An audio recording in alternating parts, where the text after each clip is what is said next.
Ooh. Don't tell me that camera's so No! tiny again. No! How do they do that? That seems impossible to me. The black hole. And they actually built a rendering engine just for this. Can you guess why? What's up, guys? Welcome back to VFX Artists React, and today is a very special day because we have a very special guest. The blender guru himself. Hey everybody. My name is Andrew Price. I'm from Australia. I've been using 3D software for about 12 years. My channel is called Blender Guru. Big fan of the show. Happy to start reacting. Let's do it. The Lego movie. I've been wanting to talk about the Lego movie. So beautiful. I feel like I can just touch every piece. Is every Lego piece like an official Lego piece in this movie? Mm-hmm. Yeah. That's the thing. That it was every little piece is consistent. All the colors are actually the real colors that they can print at the Lego factory as well. Honestly, like this movie kind of put the nail in the coffin of stop motion movies. It's like when your animation looks this real, because this is indistinguishable from reality stop motion. It's so detailed. Yeah. So something about this movie makes the lighting way more realistic than has previously been done in animated movies. Can you guess why? I know they filmed it practically and then deep faked it. The end. So the reason that this looks so realistic is because the Lego movie was the first major animated movie to use the ACES color encoding system. A cheap compact camera has dynamic range of about 11 f-stops, right? A DSLR has about 13 f-stops, and the ARRI Alexa, which is the best camera, has 14.5 f-stops. The best device is actually your eye, which has 20 f-stops. Previous animated movies couldn't do something like this because if they exposed for the sun, then everything else would fall into darkness. They were reducing the power of the sunlight because they needed to expose for everything else. Just like the sun would have to be forced into that high dynamic range. Exactly, yeah, which doesn't make any sense. So what they did is they switched it to ACES, which allowed them to use an f-stop of up to 30. So they went from 5 f-stops to 30. In this scene, we have in the background, we have some people having coffee in a shadow, and we can still see the detail. We can see that he's wearing glasses, we can see the color of his hair. And as well as that, we have extremely bright sunlight, which is hitting those coffee cups, bouncing off his head there. And that is the real value of the sun relative to everything else, right? By having this at the correct thing, they can actually have the real values that look and feel that way. It can actually capture the full color spectrum as well. So it's not just high dynamic range, it's a wide color gamut. But what's interesting is how that applies at certain exposure ranges. When something is overexposed, the colors desaturate as things get brighter. And previously they weren't doing that. When you turn it on for a 3D scene, it's just like everything works the way it should.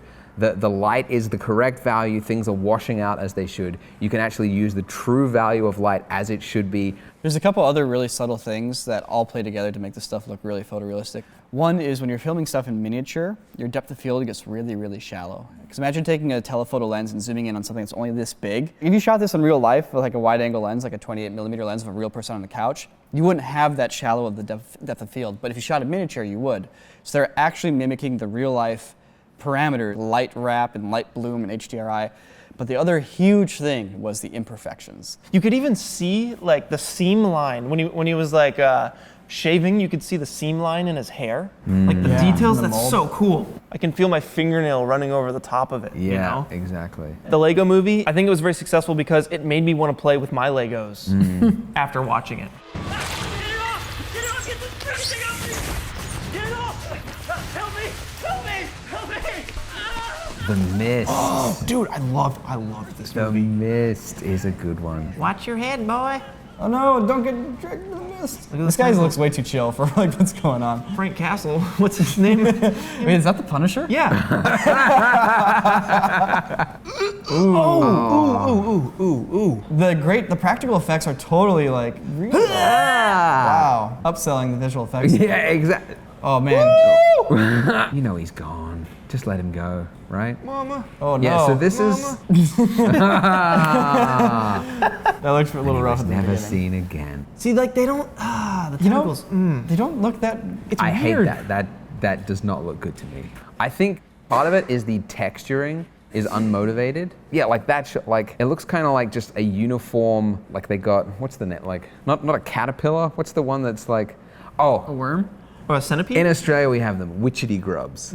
Oh. They're these Oh, it looks like fat, a grub. Oh yeah. No, it's a real Australia. thing, a witchetty grub.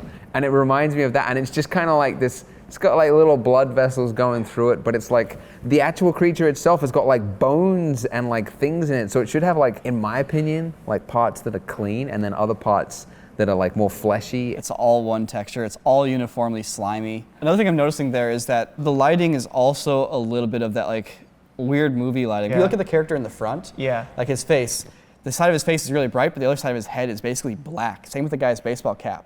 But that worm, the left side of it isn't black. It's still kind of a glowing, medium dark gray. I feel like this is something that's kind of a director's fault. Probably the artist lights it with accurate lighting in the scene. The director goes, you know what? It's too dark. Add some more lights. And then the VFX artist goes like, but you didn't have lights there on set. And the director goes, I don't care. I can't see it. Make it brighter. And then now suddenly the CG object is just not really lit correctly. Look at the lighting again. Look at the lighting on his face and look at the lighting on the tentacle. Oh yeah. The tentacle's just uniformly lit, and his face is very clearly dark on one side. Where's this edge light coming from? Yeah, you see that edge light right there? Yeah. Like, well, you don't see the edge light on Frank Castle over here, you know? One last thing to point out. One of the most challenging things you can ever give to a compositor is a shot with smoke. And you say, please put the CG object in the middle of this smoke. Imagine for a minute that I give you a picture of Clint, and I give you a picture of the Grand Canyon, and I ask you to cut Clint out and put him in the Grand Canyon. Oh, and for extra realism, here's a bush to put in front of Clint. Like, okay, great, I'm gonna need an X-Acto knife in a couple hours to cut out that bush, Yep. but I can do it, and it looks all right. Now let's say I have a picture of a wisp of smoke. I say, I want you to cut this out and put that over Clint. How do you cut out a wisp of smoke? Like, sure, there might be defined edges, but the smoke's transparent. That's the challenge you're facing when you're trying to cut out smoke and put it over a CG object. But they're having to do fake smoke on top of that real smoke for the tentacles to blend them in, and then you end up with a non-looking real shot. Right. So the director, I think it was Frank Darabont who directed this, he actually released a black and white version of this movie, and apparently that's the way to watch this movie, Oh, is the black and really? white version. It makes probably sense. helps tie in the CG a lot better. Oh, What's yeah. this? Panic Room. Oh. 2002. Wait, It's hard to the see. camera can't fit through those banisters. How did he do it? How did he do it? Oh, they're still Oh, we're going. not done yet. He's still going. Don't tell me that camera's so No! tiny.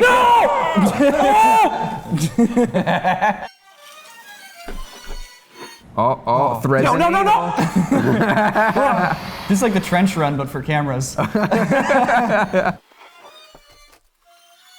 Oh my God, We ain't done yet. he's still going, dude. He's soloing so hard.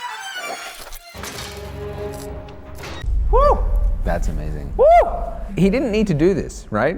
Yeah, Like, you could just have had regular cuts. he could have just had regular cuts. Well, it really gives you a sense of the space, which you need to have for a piece that's about space. And it's also a real-time breakdown of what is actually happening, so it puts you in the vibe of these characters who are hiding from these guys. So can you guys guess which parts are CG? Those railings are probably CG, so they just didn't have the railing there. I think everything There's is probably CG. a hidden cut here. CG Oh, door? the door? Banisters for sure. Definitely the Yeah, banisters. banister's definitely CG. But Wait, look, that's all that, all CG? that is CG. What I tell you guys? What I tell you guys? I think it's full green screen on this window here. You think so? I think so. I No, think it's full, no, Yeah, you think? full, look at this green screen. That's crazy. Here comes the green screen That's not wipe. green screen. They're gonna wipe it. It's not green They're gonna screen. wipe with the green It's screen. not green screen. It's not green screen. Yeah, all CG. this is That gotta be coffee CG. thing's CG and that chair is CG. Chair CG, yeah. Yeah. Because you don't see the camera in the reflection either. Yeah. That's an entirely fake Green reflection. screen. Oh, All I didn't green even screen. notice that. Hit me with that 3D counter. Oh, There it is. everything Yes, is son. CG. Full CG. Wow. Hats off to David Fincher's team on this one, man. That's masterclass filmmaking. Real gangsters use this. Dude. Stock Chappie. This is like right alongside with the Lego movie in terms of I feel like I can touch it. Okay, interesting, because they were also at around the same time. This was when Aces was happening, and they were one of the first people to try Aces. That's what's up. Yeah. Look at that. Look how embedded that is in the frame. It's there. The handoff. Did you guys notice the handoff? No, what was that? He handed him a knife. Is that guy holding a CG knife, or is it a real knife that the actor actually? Because they use Charlton Copley, right? Charlton Copley was actually in the scene. From what I've gathered, they just kind of filmed it. And they're just like, all right, VFX artists, you figure it out. One of the guys that worked on the film emailed us, and everything was hand-tracked. Artists had to go in there and by hand just line up their skeleton rig with what his motions were and just eyeball it. And they did such a good job. The other thing is all the paint outs, like same deal. Like they're sitting there rebuilding a bunch of the background and a bunch of different elements because you have to remove a human being from the shot first before you can put a robot back into it. That is the hardest part. Yes. Is painting out the background. I heard there are artists that would work on one shot for like 3 to 4 months. Just, you get that one shot and for the next like summer, that's the only thing you work on. Painting out Ninja's chest. Chappie's hand is going across Ninja's chest. So originally Charlton Copley was probably reaching out and grabbing that knife, meaning they had to rebuild that part of his chest so that they can erase Charlton Copley's hand and put a robot hand there. Oh, what a nightmare, and you can't tell. How do they do that? It's super time-consuming work. It's just painful watching Yeah. this, man. I'm getting flashbacks to this Boston Dynamics video. Yeah. So what do you guys think they did that helped it look as good as it does? If we had to replicate this, which arguably we kind of did with the Boston Dynamics video, the way you do it is this. Real reference for the motion. Real actor on set interacting with people, so people like eye lines match and motions match and rhythms match. Getting actual light samples from your set, aka getting a 360-degree HDRI of the set. If your CG is built in a photorealistic manner, that should all come together and give you a rather photorealistic looking end product. Apparently what they did was they started with the CG model, then they sent the parts off for printing, 3D printing, and then they sent those to Weta, and Weta actually built scale practical models of Chappie, and they built 11 of them in Really? different damage states. Obviously he's moving, so they didn't use that in the film, but they used it as reference. That's So great. that the lighting was actually, they had something to compare it against. That's amazing. Yeah. So like in The Mist, they probably didn't have reference of a tentacle thingy. But here they have reference of a robot, and you can actually match it 1-to-1. If you can match them up, it's gonna look perfect. If they couldn't build it and it wouldn't function in real life, then that means you're dealing with something that's impossible and couldn't actually work. So it also helps it feel authentic. Yes. Yes. The black Here hole. we go. Interstellar. Here we go. This shot, That's crazy. like Isn't on that IMAX, amazing? was like, Interstellar is actually one of our most requested videos in the comments. So I'm glad we're finally getting to it. And if you have any scenes, shows, whatever you would like us to react to, please do leave a comment, read them. They're great inspiration. there's like a difference between the David Fincher effect or Chappie, where it's like, oh, that's something that I know and I can Yeah, I know. understand, versus this, which is like, it's beyond us, right? No one has seen something like this. You can see it wobble. I know. That's Yeah, so it's a physical model, right? Yeah, that was a Yeah. model. The reflections in the window, perfect. A black hole, you can't photograph it, right? Because it's a black hole. Yeah, no There's light comes nothing- out of it. There's nothing there, right? It's literally just the like supermassive gravity which everything is sucked into. So how would you possibly depict that on film? There's the concept of an accretion disk. The power of the gravity is so amazing that basically it's sucking like a universe around it. So this is an accretion disk. Now the reason that you're getting this halo effect there, it's kind of interesting. So for this, instead of starting with an artist concept, which is what they would typically do, right? They actually started with a physicist and they said, hey, tell us how black holes work, throw some maths at us. They gave that math to the render engine guys and they actually built a rendering engine just for this. Wow. So, and what happened was they had this accretion disk, they had the thing on it, and then they saw this weird halo effect, and they go, it must be a bug. So this isn't right. And then they showed it to Kip, and then he went, oh, of course.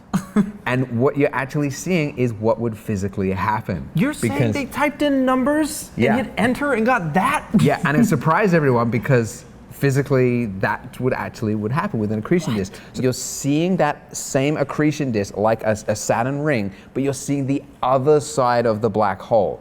it's reflecting around it, which is like So like the black hole's gravity is so intense that it's basically lensing the light from the other side and like pulling it up and around the black hole. That's Amazing, isn't it? insane that is math. And I'm sure they came in and like added some clouds and some cool particles and they tweaked it up a little bit, but that's amazing. They actually got 2 research papers out of this. Really? Yeah, it actually like they contributed to the scientific community. Isn't that crazy? That's awesome. Unbelievable. A Hollywood movie. We'll have to come back to Interstellar again to talk about the robot.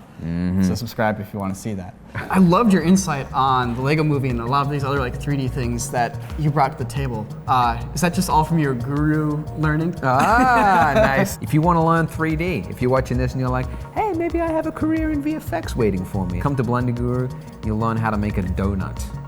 I have multiple It's an friends that have done that donut tutorial. Yeah? Yeah. It's free, guys. Like Yeah, your Blender's tutorials free. are free and Blender is free. Yeah, 0 barrier to entry. Anyone with a connection, it works on everything. So Thank you guys for your suggestions, and please leave some more. Also, we have a subreddit, r/corridor. We all go there all the time. So if you ever want to talk to us a little bit more closely than like say the watch of YouTube here, consider hitting on over there. There's a link in the description below. I'm so happy that we get to share our passions with you and turn more people on to what's honestly such an essential part of filmmaking, but often kind of just gets left behind the curtain.